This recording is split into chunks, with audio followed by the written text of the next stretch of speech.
Alright, so far in our study of orbital maneuvers, we have looked at single impulse maneuvers, and what we have learned is that whenever we have a single impulse maneuver, then the initial and the final orbits must share that one point at which the impulse is imparted, right? So a single impulse maneuver can be only between orbits that share at least one common point. What we will do next is look at multiple impulse maneuvers that enable us to transfer spacecraft from an initial orbit to a final orbit such that these two orbits do not share any common points.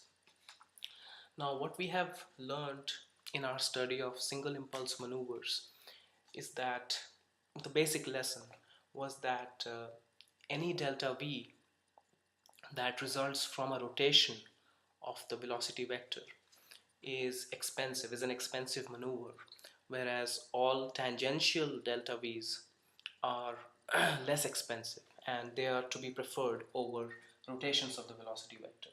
So in single impulse maneuvers,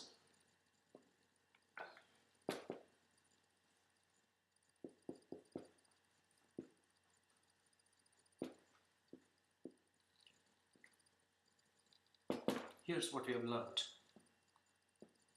Initial and final orbits share impulse point, and the second point that we learned was that tangential delta V's are good. Alright, so the first multiple impulse maneuver that we'll look at is what is known as a Hohmann transfer. Okay, so we are now looking at multi-impulse maneuvers, and what we are interested in particular is what is known as the Hohmann transfer.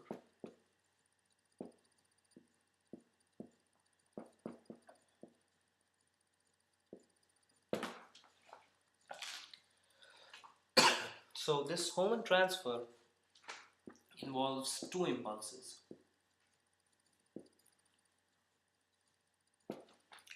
and was in the beginning it was designed when it was first invented.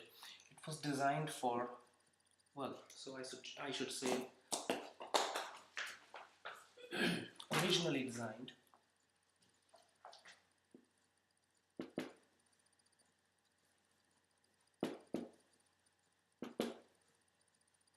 for transfer between circular orbits,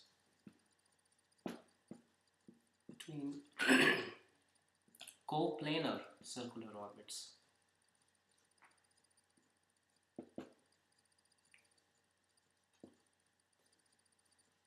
Okay, so what that means is that our initial and final orbits will be both circular and they will both lie in the same plane. Okay, so these two are going to be the assumptions in our study of the Hohmann transfer.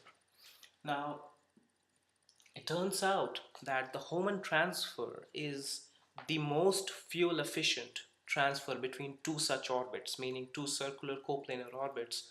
The Hohmann transfer is the most fuel efficient two impulse maneuver. Okay, so it can be shown that there are even better maneuvers possible between circular coplanar orbits, but if we are talking about only two impulses, okay, if we are constrained to be working with only two impulses, then the Hohmann transfer is the most fuel efficient transfer between two circular coplanar orbits.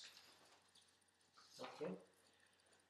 Now, what happens is usually efficiency and time of execution are do not go hand in hand. They are kind of opposites of each other.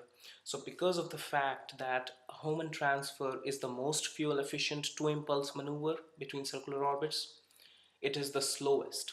Okay, so in case you are pressing for time, right, you have to maybe rendezvous with a spacecraft in a higher circular orbit immediately.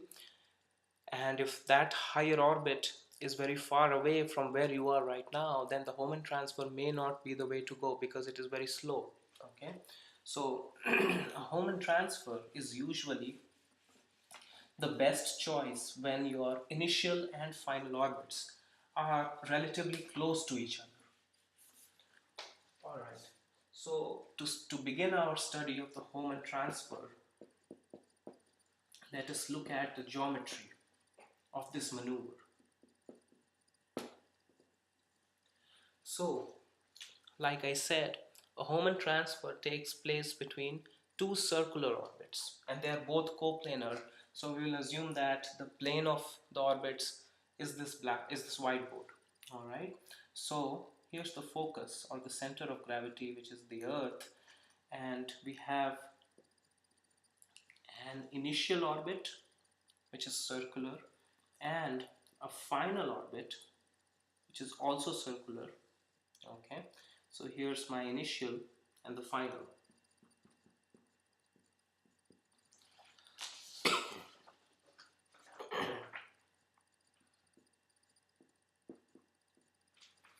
Okay, now the way the Hohmann transfer works, like I said, there are two maneuvers, right? So we somehow need to be able to join these two orbits. All right, so here's the initial orbit and the final orbit, right? So like I said, we need to somehow be able to join these two orbits to execute the transfer of the spacecraft from the initial to the final. Now, the initial orbit has a radius Ri, and the final orbit has a radius Rf. Okay, so these two orbits are joined by what is known as a transfer ellipse.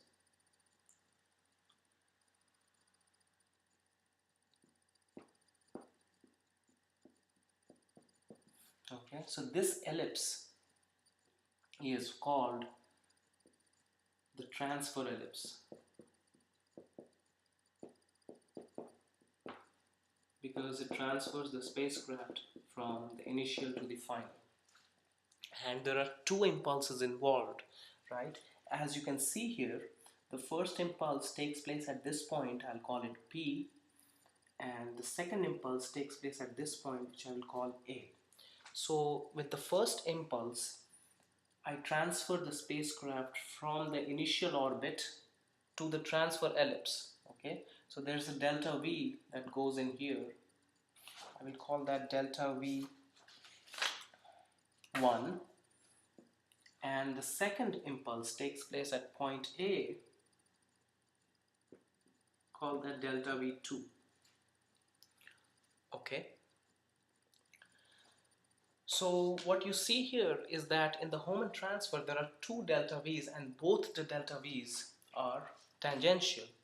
Okay, so there are two single impulses, both single impulses are tangential, which is like what we have learned earlier is a good thing. Okay, you want all your impulses to be tangential because they're usually cheaper than any delta V's that involve rotation of the velocity vector. Okay, now the reason I have drawn this part of the transfer ellipse in solid and this part as broken is because I initiate the Hohmann transfer at P. The spacecraft travels on the transfer ellipse until it gets to A.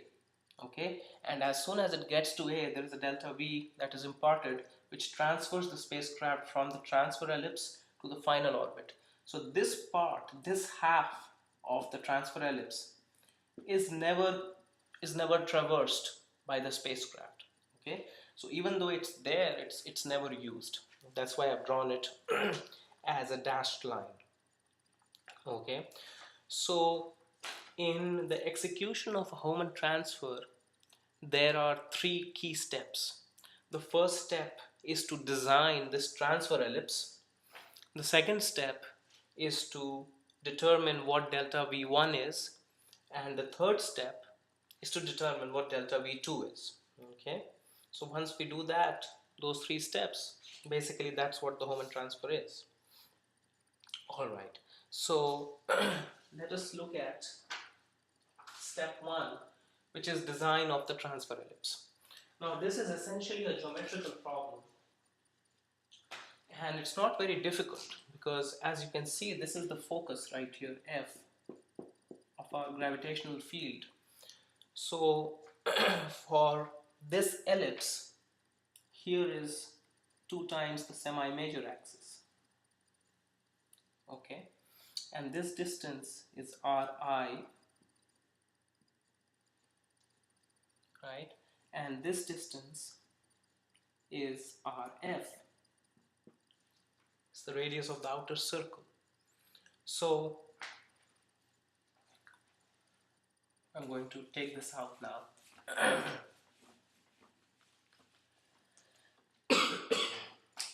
So what we have seen is that from geometry,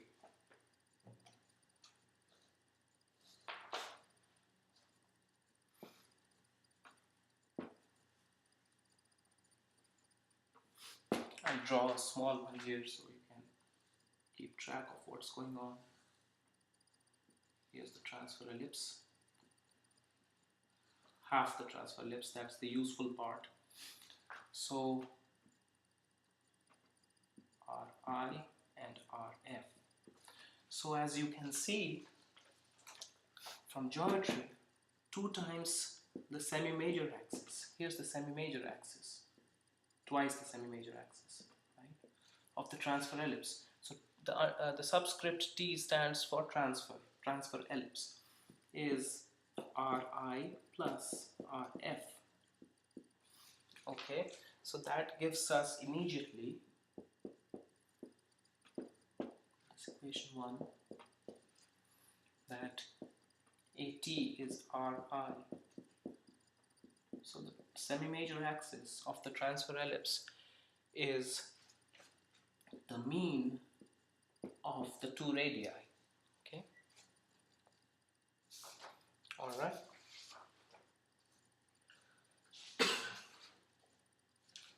Now this point was point P. The reason I called it point P is because, as you can see, this point is the point of closest approach to the focus on the ellipse, right?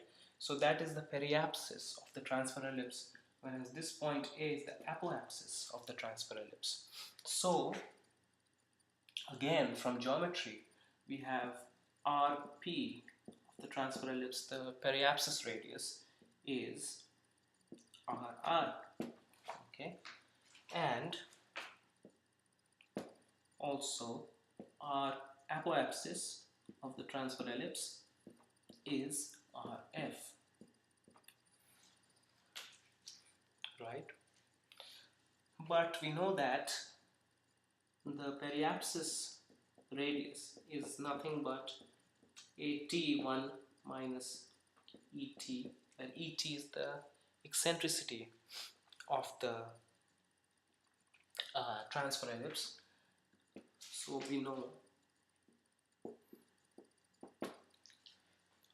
that this is known from the geometry of an ellipse, elliptical orbit, and RAT is equal to AT1 plus ET.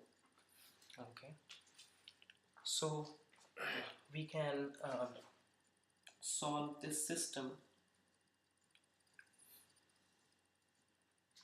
together. We can eliminate RA and RP to get that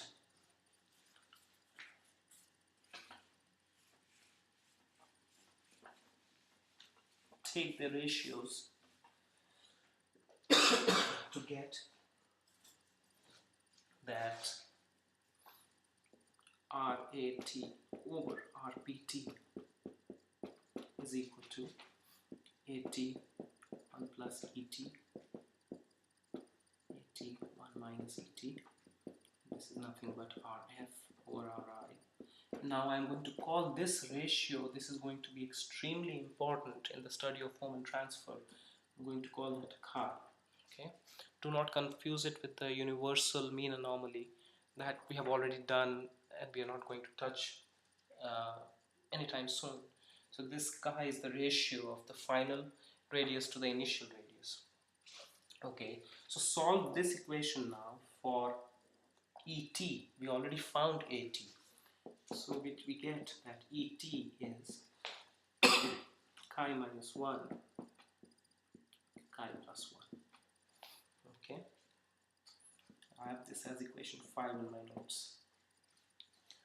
Alright, so that basically gives us all that we are going to need for the transfer ellipse. Okay, so we have, this is the eccentricity, and we already found that the semi-major axis is the simple mean of the initial and final radii. Alright, so that is step 1 of the Homan transfer, which is the design of the transfer ellipse. Alright, so now we are now in a position to find the first delta V that is needed to initiate the Homan transfer. Alright, so step 2 is to determine delta V1. Delta V1, remember, takes place over here. Okay, alright. Now, the delta V1 basically is a transfer from the initial to the transfer ellipse. Okay, so we will need the initial speed and the speed on the transfer ellipse at point P. So the initial orbit is circular, right? So it makes it easy to find Vi, okay, which is the velocity of the space, or the speed of the spacecraft on the initial orbit, which is circular. So it's easy, mu over Ri, right? We all know that. All right. Now, what we need is Vp at t, which is the velocity at the point P, speed at point P on the transfer ellipse. Okay, so we are going to use the Vis-Viva equation. So since we are looking for the velocity on the transfer ellipse, all the parameters to be used must be for the transfer ellipse, right? So use the Vis-Viva equation and we get that Vpt square over 2 minus mu over r. Well, what is r? R is nothing but at point P it is Ri. So Ri is equal to minus mu over 2a, but the a should be for the transfer ellipse, right? Because it's the velocity we want on the transfer ellipse. So all the parameters should be for the transfer ellipse. And this we've already computed from step 1. We know that 2 times At is nothing but Ri plus Rf. Okay, so solve this equation.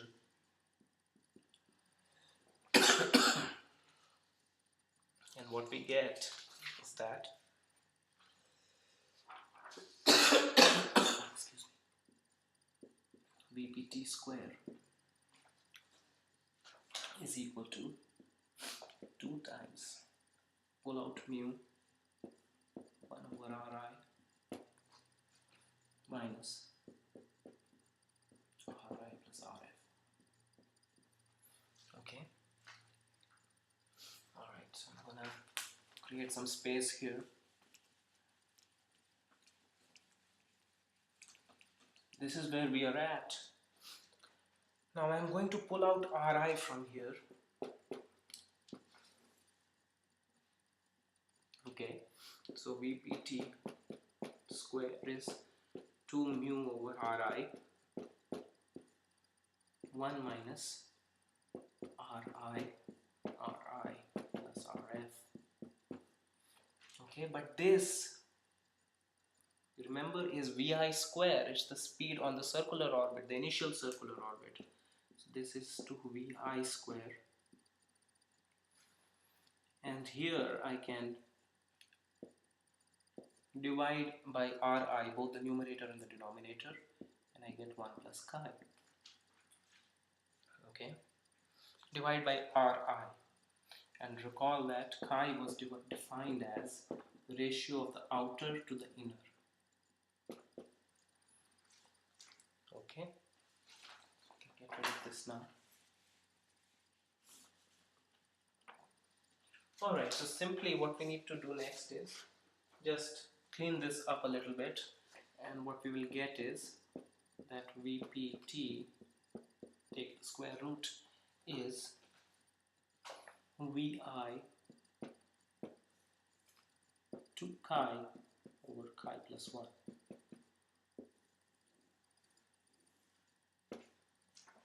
I have this as equation 8.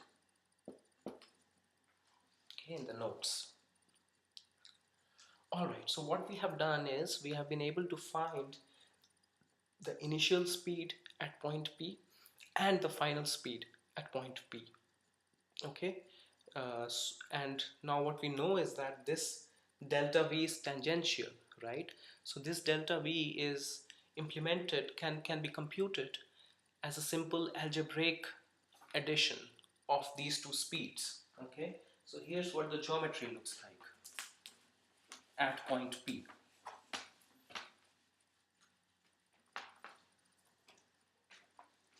So I have, this is the initial speed Vi, and here's Vp on the transfer ellipse. Okay, see, both are the same direction. So this distance, this gap, is delta V1, is the additional speed that must be provided to the spacecraft to push it from the initial orbit to the transfer ellipse. Okay, so this means that delta V1 is equal to Vpt minus Vi. Okay, simple algebraic summation. We have already found both of these, so this gives me that delta V1 is equal to Vi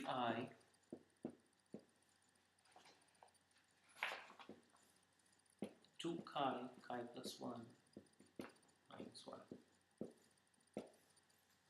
This is my first single impulse of the two impulses, equation 9. Okay.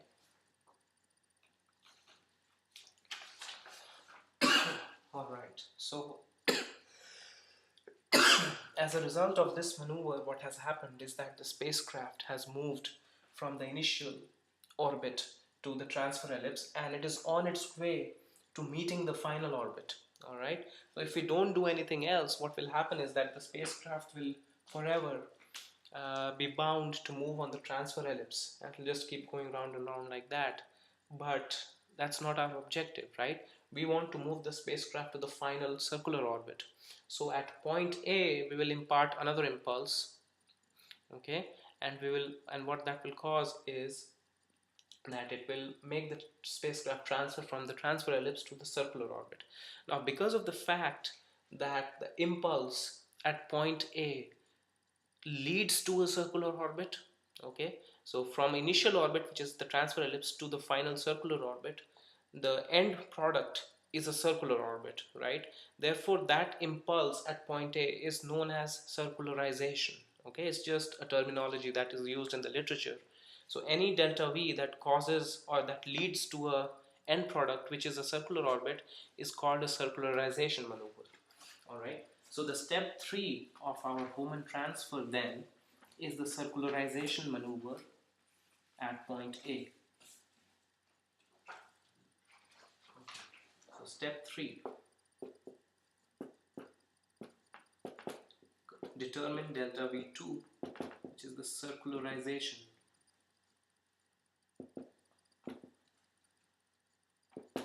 maneuver. Okay. Alright. So again, this delta V is tangential, right? And there are two velocities involved. The first velocity is the velocity on the transfer ellipse, and the second velocity is the velocity on the circular orbit. So the circular orbit speed is easier, so we'll compute that first. So Vf is the speed on the final orbit. Okay, again, since the orbit is circular, this is easy. Mu over Rf, just like for the inner orbit. Now we want to have everything in this Hohmann transfer computation to be in terms of Ri and chi. Okay, so we don't want to include Rf because chi already has Rf sitting inside. So what I'm going to do is some manipulation and make this Ri. Okay, it's the same thing, but the benefit of this notation is that this is chi and this is Vi, so I have Vi over chi. Okay, all right, so this is equation number 10 in my notes. All right, this is the speed of the spacecraft on the final circular orbit. What we need also is the speed of the spacecraft on the transfer ellipse. So we want VA, which is the apoapsis speed of the transfer ellipse. Okay, and because point A is the apoapsis of the transfer ellipse. So this again, like we did for point P, we will use the Vis-Vy equation, and what we have is that VA T minus mu over R, but R is RF at that point. This is minus mu over 2AT.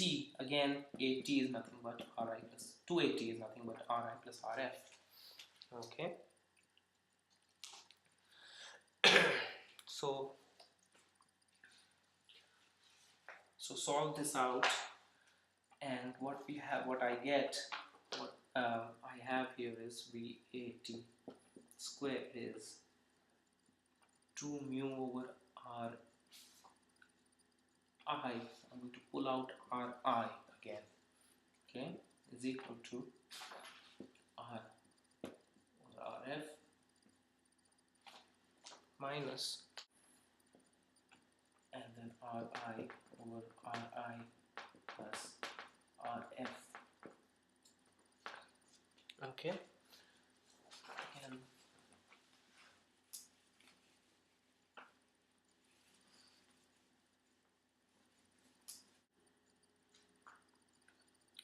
all right, so move up here, and this again you identify as Vi square, and that gives me that VAT square is equal to 2Vi square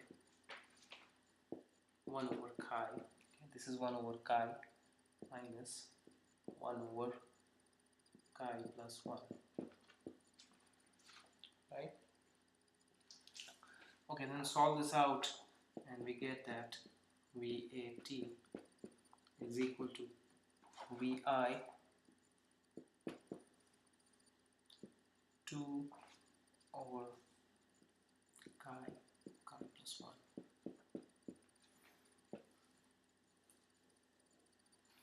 Alright, this is equation 11. Okay, so the final step here is to, just like in step 2, to look at the geometry and compute delta V2. Okay, so delta V2 looks something like this. We have VF and VA on the transfer ellipse. So this is delta V2, right? So delta V2, so tangential delta V is equal to VF minus VAT. And we have already done these two computations, right? Computed what these velocities look like. This is vi over square root chi 1 minus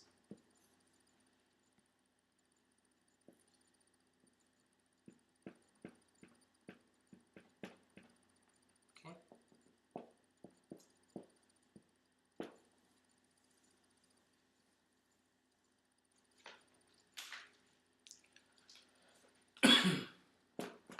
Question 12. This is the second delta V that is needed. Okay, so that's it. That is the complete description, well, almost complete description of the Homan transfer. This is the circularization delta V, and all we need to do now is to add these two up to compute the total delta V that is needed for the Homan transfer. So to finish, we need the total delta V of the Homan transfer. So delta V total is equal to delta V1 plus delta V2, right? And I have the following expression in terms of Vi and chi.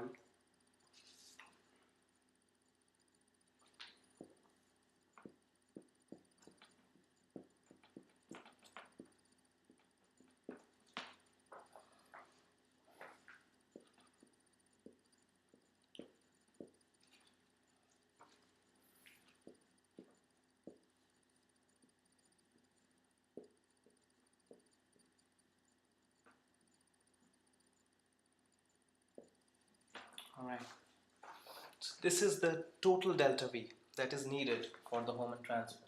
Okay, so this part is for delta V1 and this part is for delta V2.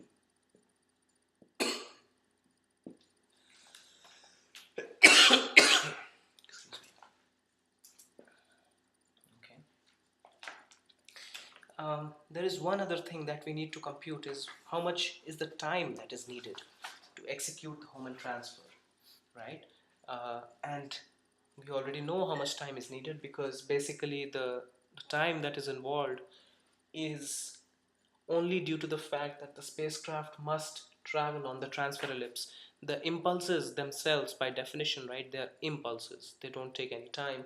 The impulses don't take up any time. So the only time that is involved is the time on the transfer ellipse. And as you can see, it's very obvious that the transfer ellipse covered is from periapsis to apoapsis. So it's half the transfer ellipse. So it's going to be half the period, right? So the transfer time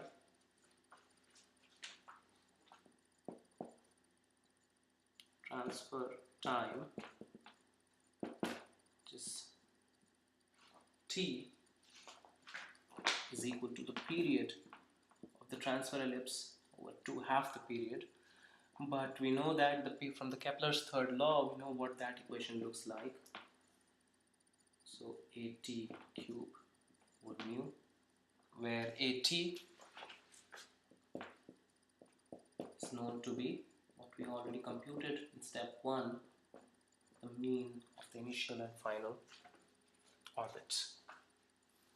Okay, so that's it. That's what the Homan transfer is. Okay, so to complete our study of the Homan transfer, well, at least this rudimentary study of the Homan transfer, let us do an example.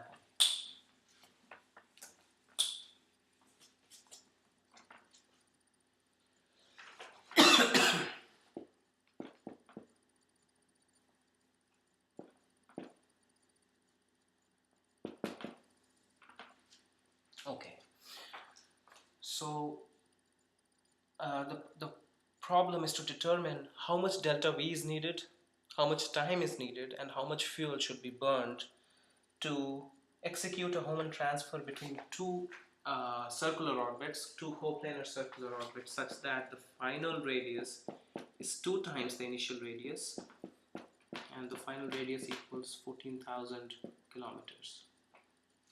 Okay, and it is given that the specific impulse of the fuel is 250 seconds. Now this is what is important. From here we get that Rf over Ri, which is chi, is equal to 2. Okay, so let us go step by step. And the first step, if you remember, was to compute the transfer ellipse. So the transfer ellipse characteristics. The first one is the semi-major axis. We know is the mean of the initial and final orbits,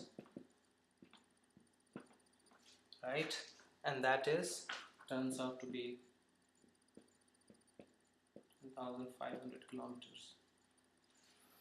Okay, and its eccentricity, even though it's not needed explicitly anywhere, but it's nice to know it. You can tell what the shape looks like. It's 1 over 3 since chi is 2. Okay.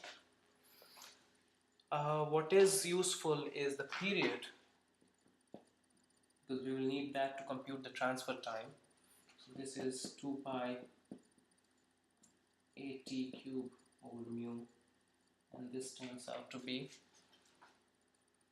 2.97 hours. Alright, so that is our step 1.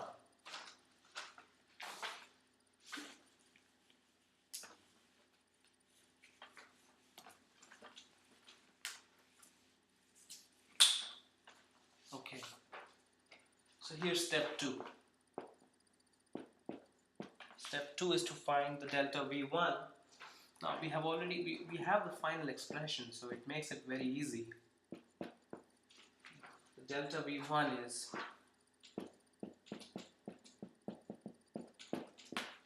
that we already know what chi is, right? Chi is 2. We need Vi. Vi is easy. It's that Ri is 7,000 kilometers, right? Because Rf is 14,000 kilometers. So Vi, if you plug in the numbers, turns out to be 7.5461 kilometers per second. So this gives me that delta V1 is equal to 1.1674 kilometers per second. Okay, that's the effort that is needed to transfer the spacecraft from the initial orbit onto the transfer ellipse. Okay. All right.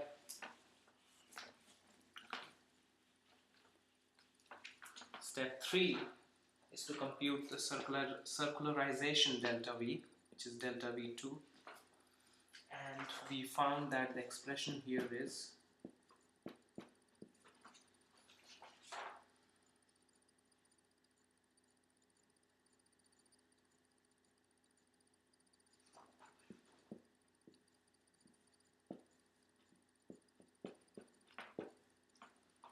okay, so it seems like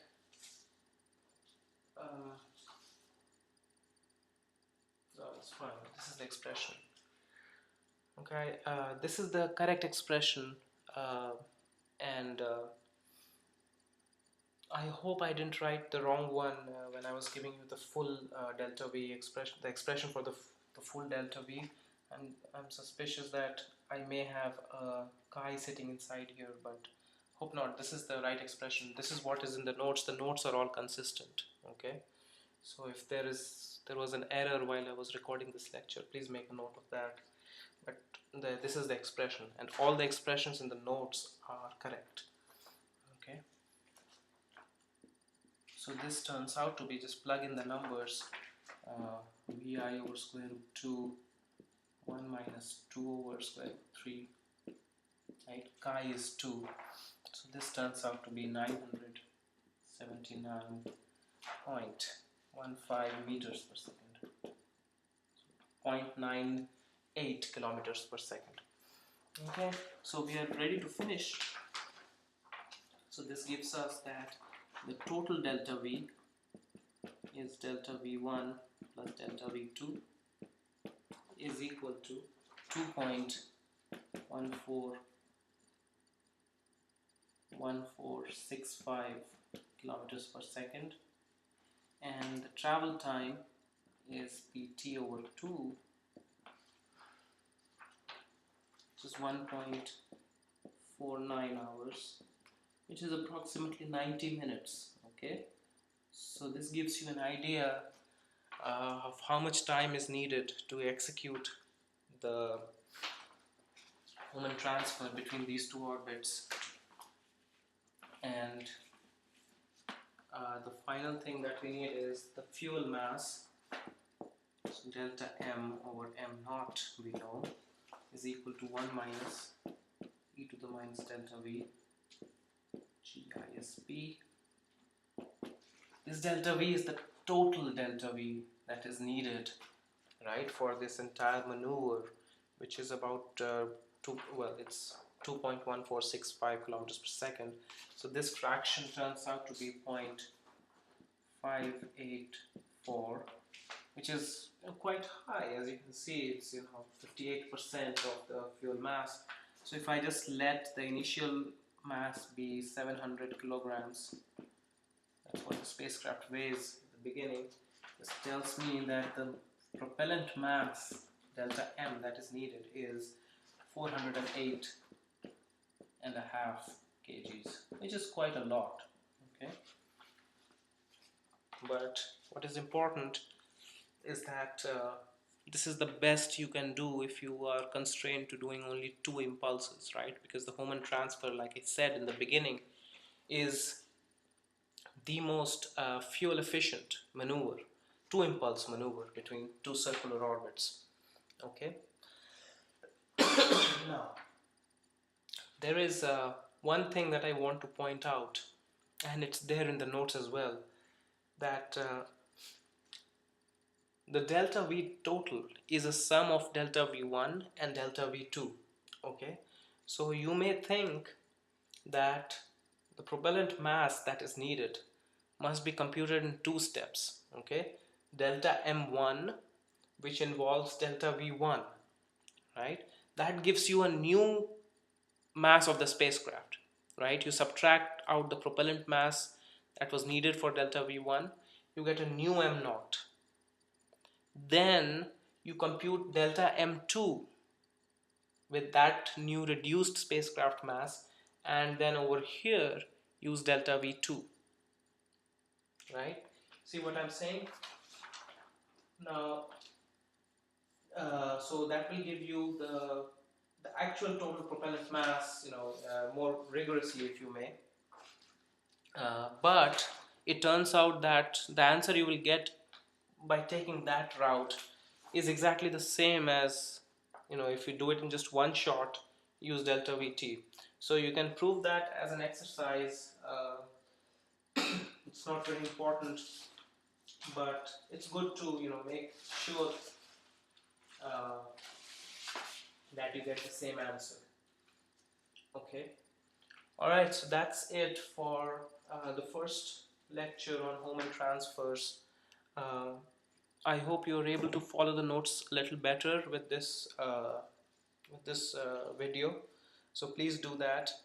And in the next lecture, we will do a little bit of analysis of the Hohmann transfer, which will begin from page number 10 of part 2 of the notes on orbital maneuvers.